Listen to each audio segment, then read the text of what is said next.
In this tutorial, you'll learn how to create and share a new calendar in Outlook to make collaboration easier. To start, click the New Event button to open your calendar options.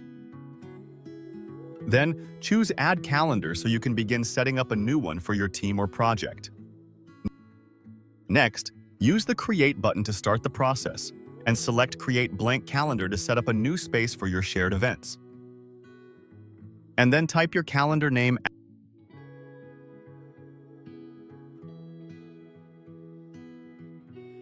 After it's created, pick a color for your new calendar to help it stand out. Then, click the collaboration icon to prepare it for sharing with others. Now, save your new calendar and click Save. As you can see, my calendar has been created successfully. Here, you'll see the Shared Calendar option. Next to it, click the More option. Once it opens, select Sharing and Permissions to manage your calendar sharing settings. Next, enter the email address of the person you want to share the calendar with. After entering the email address, you'll see two permission options. Select Can Edit to allow the person to make changes to the calendar.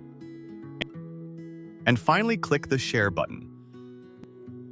Once you do, you'll see below that the calendar has been shared successfully. You've now set up a shared calendar in Outlook to improve collaboration.